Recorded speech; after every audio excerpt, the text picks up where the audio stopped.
everybody. And now we return to my legendary interview with Sir Anthony Hopkins. After some encouragement, you end up at RADA, the Royal Academy of Dramatic Art, in 1961. Yeah. One of your two audition pieces you chose was to do Iago from Othello. Mm-hmm.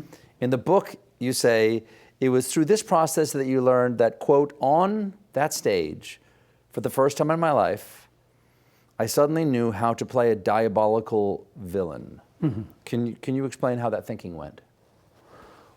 There's an instinct I had about playing the devil, because he is the devil, Mm-hmm. or possessed of the devil.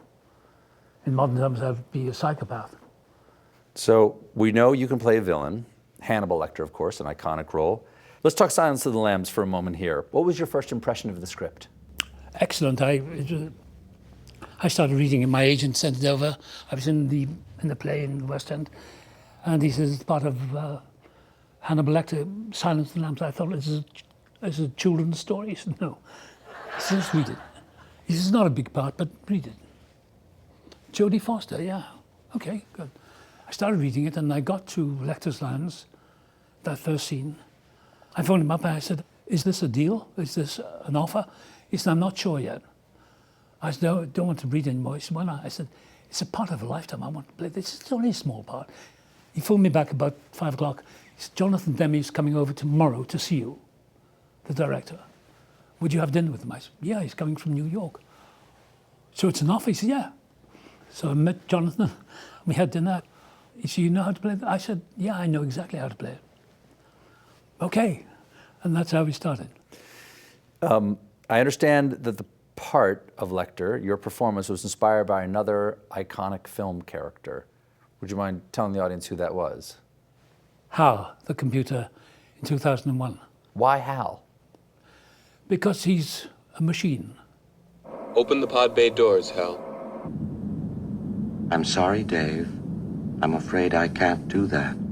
It's the mechanical sound of his voice. Hello, Clarice. He's inhuman. He's a machine, a killer machine. And you're not real FBI, are you? All the way to the FBI. You know, when you drop into that, everyone wants to leave the room as quickly as possible. But it's the trick of knowing what frightens people. What does scare us all? What does?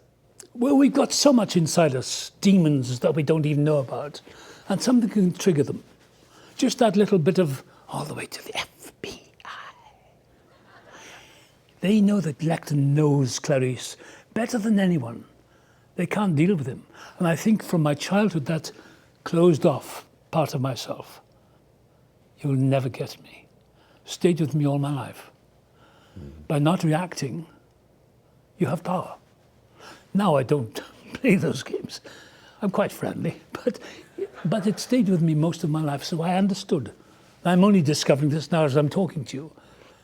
That's how I understood Lecter. Never give an inch. Like Carl the computer. Yes. And you know that you're in the presence of a nightmare, a living nightmare machine. And that's what Hannibal Lecter is. When she comes down the corridor, because Jonathan Demme said, how do you want to be seen when she comes down the corridor to see you in the cell? Do you want to be sitting on the bunk, or I said, no, standing in the middle of the cell. I said, yeah, I can smell her. And John said, you're weird.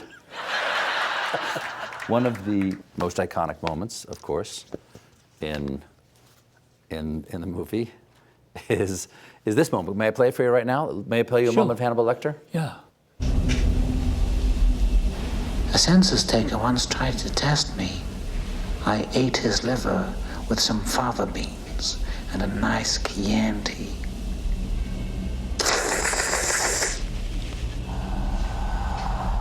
Okay, there's a lot to unpack there. When I was a little boy, I'd seen Dracula with Bela Lugosi. And I'd probably read some of that when he sees Jonathan Harker shaving. Yes. And he cuts himself, and Bela Lugosi was... And I remember saying, these little girls, when I was a little boy, I'd do that and they all run, scream for me.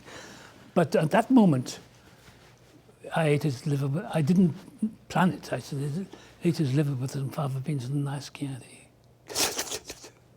And I thought, and Jonathan, my God. Did he know the reference, or was it all? No, I didn't say explicit, but I knew that it would scare people. Yes. Because we're all primitive. We're just under the surface of our civilization. We're very primitive, full of fears. And We fear the wolf that we've never seen. Yes, yeah.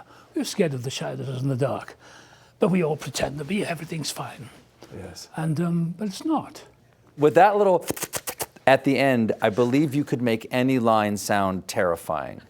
Would you be willing to read a famous line from cinema and add the at the end? What's that? Any one of these three, or all three, if you could. Frankly, my dear, I don't give a damn.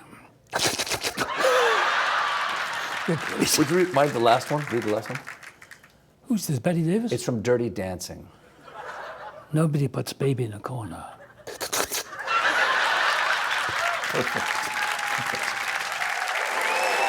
When we come back, Tony and I hit the dance floor.